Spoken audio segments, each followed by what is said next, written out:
Well, hello and welcome to yet another fun interaction, this time around from the aviation space. Now, we've spoken at length about how we're seeing a great recovery as far as the aviation space is concerned with the skies opening up. But it's not just in terms of the passenger numbers that we're seeing or the flights that are operating, but also the new entrance as far as the aviation space is concerned. We're already seeing a new life that has been given to Air India.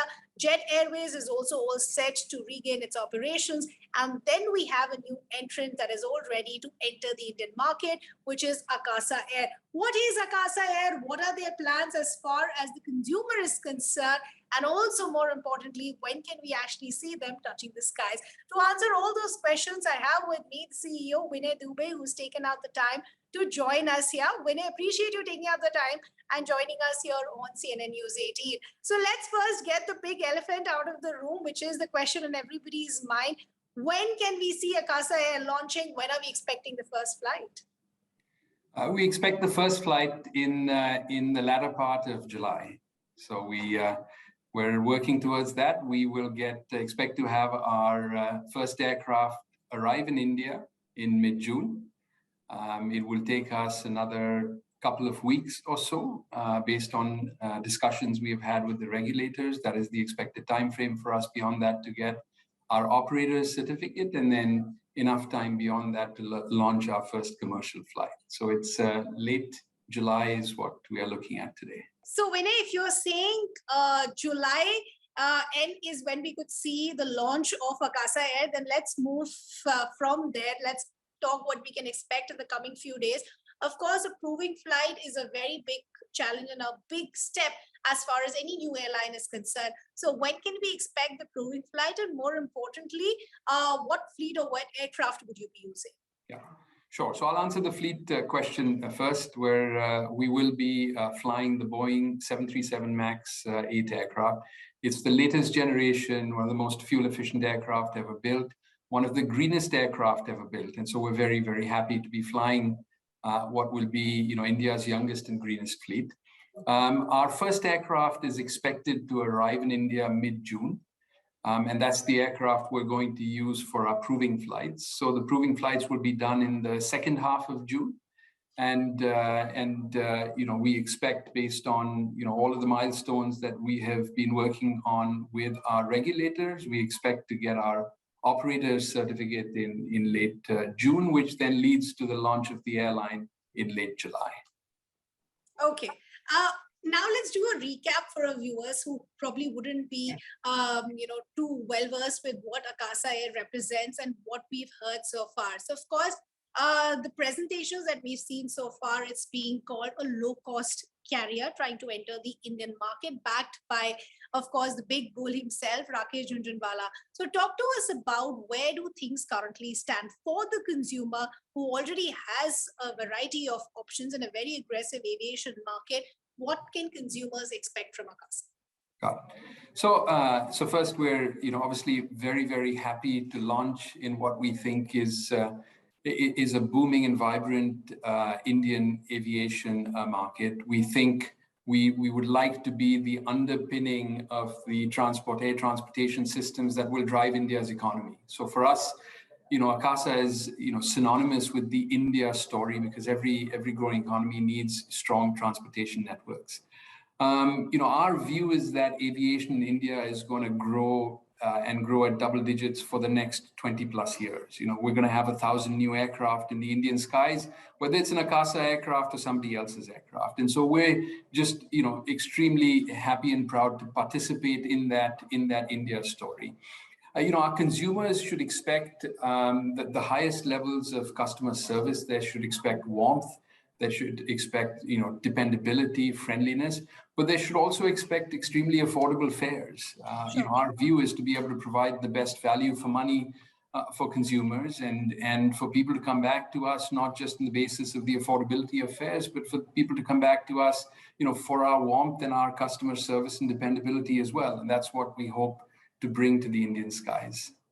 Okay, so Vinay, very interesting, you were saying that it needs to be very, very consumer-centric, because airfares become very, very central to that. That is a make or break for a consumer? And as I said, when you have such an aggressive market and with certain airlines dominating a big chunk of that aviation space, what are the factors that have gone in to come to those numbers that you'll be putting out for the consumers to ensure? Because there are very big factors that dominate airfares, right? You have crude oil prices, you have ATF, etc. So keeping all of that in the background, what are the factors that you're keeping at Akasa in mind to ensure that you reach at numbers would be very, very viable to the consumers? Yeah. So I think, Ridhima, one of the successes in global aviation is to have a very competitive cost structure. Because if you have a competitive cost structure, then you can pass on elements of that to the consumer to keep your fares extremely affordable. And as you said, there are many elements that create an airline's cost structure. Fuel is one of them, and having the latest generation and the youngest, most fuel efficient and greenest fleet already gives us an advantage over a number of our competitors. Sure. Beyond that, really, you get into many details like what your maintenance costs are. And again, having an extremely young fleet means that we will have, necessarily the leanest and the most efficient maintenance cost structure because of the, of the age of our aircraft. It's the efficiency with which you run your operation. It's the technology that we use, and we're a tech-first airline. The use of artificial intelligence, the use of machine learning to make sure that we've optimized every element of our process. These are the kinds of things that drive efficiency. And it comes down to the fact that Akasa is an airline that's, has been founded by a group of aviation professionals. So we have engineered this efficiency and this cost structure from day one, because we've been through multiple rounds of cost structures given our background with the various airlines that we've worked in. And so you can build this from day one, not just from a cost perspective, but balancing cost with, a really deep-rooted focus on the consumer as well. Okay, I know we discussed that this was a low-cost airline that we're looking at. So is it going to be completely devoid of any frills as far as the consumers are concerned once they enter the flight? So Ridhima, this is not, we try not to give ourselves labels. We leave the labeling to somebody else. From our perspective, we think our consumer experience on board is going to be as good, if not better, than any airline that is flying in India today. Now, there are some surprises that I won't announce today. We'll have to leave it for a bit later because we don't want to tip our hand of what the onboard experience is going to be. But very shortly, within the next 30 to 45 days, well, even less, given where our, when our aircraft is going to arrive, we will start teasing out some of those experiences on board. But we won't give ourselves a label of we're this type of carrier or that type of carrier. But we will tell you we're going to be an extremely, customer-centric airline. Okay. Now I want to talk about the other fine print. If you're saying July is when we're looking at operations to kickstart, I want to understand what your plan is. With how many aircrafts would you be beginning with? What are your plans as far as the destinations are concerned? Sure. So as I mentioned earlier, we'll get the one aircraft in mid-June, on the basis of which we'll get our operating certificate. We will start our operations in late July on the backs of not just this one aircraft, but two aircraft. Beyond that, we will get a couple of aircraft every month all the way for the next 10 months or so, all the way through April of next year. And then beyond that, we'll get about 12 to 14 aircraft every year for the next 4 years. So this is our firm delivery stream. And this is what we expect to launch with as we move forward. Okay, so I also want to understand, we're going to, of course, begin with domestic operations. What about plans as far as expanding internationally?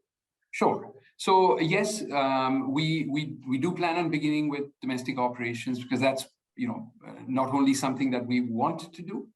We are an India airline, but it's also part of the law in that until you get to 20 aircraft, an airline is not allowed to fly internationally. We will get to that 20 aircraft mark by the first half of 2023. And so you should look for us to fly internationally in the second half of 2023. Okay. Vinay, you're no stranger as far as the aviation space is concerned. While we're, of course, seeing a big post-COVID recovery, the challenges for the aviation industry still remain, which is it is a very high-cost run industry. And because of the pandemic, it has been bruised and battered quite severely. With the past cases of what we saw with Kingfisher and even Jet, then going defunct, and now we're seeing Jet 2.0 coming, funding and sustainability becomes a big concern as far as the aviation industry's model is concerned. As I said when I started, of course, you have the big bull backing it, but how sure is Akasa's sustainability as far as funds are concerned? Yeah. So Ridhima, we wouldn't launch the airline if we weren't very confident of creating a really sort of sustainable and robust enterprise. And for us, it's not a year or 2 or 3 years. For us, it's, we want to be around 100 years from now. The second part of this, as you mentioned, a number of airlines that have gone bust. For us, we choose to focus on the ones that have actually survived, that are durable, that have lasted, decades, and look to see what they have done correct and be able to copy some of the best practices. And that's what we think we have done. We think we've got a very competitive cost structure. We think we're well capitalized. We think we've got a real sort of service orientation about the way we are going about it. We're run by professionals. We're managed by professionals. So we feel very, very confident that we're here not for a year or 2 or 3, but we're here for your grandchildren, which I hope you have plenty of, to be traveling on this several decades from now. Okay, couple of last questions, Vinay, before I let you go. What I want to understand as far as your hiring process is concerned for the crew that is involved. There, of course, is a big debate that's been going on, and we've seen a lot of international examples of hiring female versus the male crew. What is going to be the thought process as far as Akasa's hiring is concerned? Yeah, we're very clear. We're hiring men and women, and we welcome both men and women. That's, for us, it's never been a debate, and we're super thrilled. And by the way, this is not just sort of what we intend to do, but we've hired actually men and women who are on our payrolls today. So we've got maybe 120 accepted offers of men and women in our onboard crew, and we've got, I think, 150 pilots as well. And we have men and women in the ranks of pilots. We have men and women in the ranks of engineers. We have men and women in the ranks of our senior leadership team, and certainly men and women in the ranks of our flight attendants. So for us, it's crystal clear in terms of what we want to do. Okay. Lastly, Vinay, where do you see Akasa being positioned? Of course, as I was discussing with you earlier, Indigo does enjoy a big chunk of the market. We're seeing revival of the other airlines as well. Where do you see Akasa being positioned in this competitive space? So Ridhima, we're hyper focused on our mission at hand. As I said earlier, in terms of what labels we're given, what position we're given, that's for other people to decide. The pundits will tell us, what our position is and what labels we should be given. We've always maintained that if we focus on the service we provide our customers, we focus on the way we, create an employee-centric organization, the values with which we operate in, then we will create a durable enterprise. And once we create a durable enterprise, then we leave it to other people to label us and position us. That's not something that we really worry about. We focus on the customer, we focus on our employees, sure. We focus on profitability, because that's what drives the durability of the enterprise. And then, we'll come out hopefully a healthy, bustling enterprise that lasts many decades. Okay, perfect. We'll leave the conversation there, Vinay. It was a pleasure chatting with you. All the best, and hope to catch up with you soon enough, closer to the launch as well. Thank you so much, Ridhima.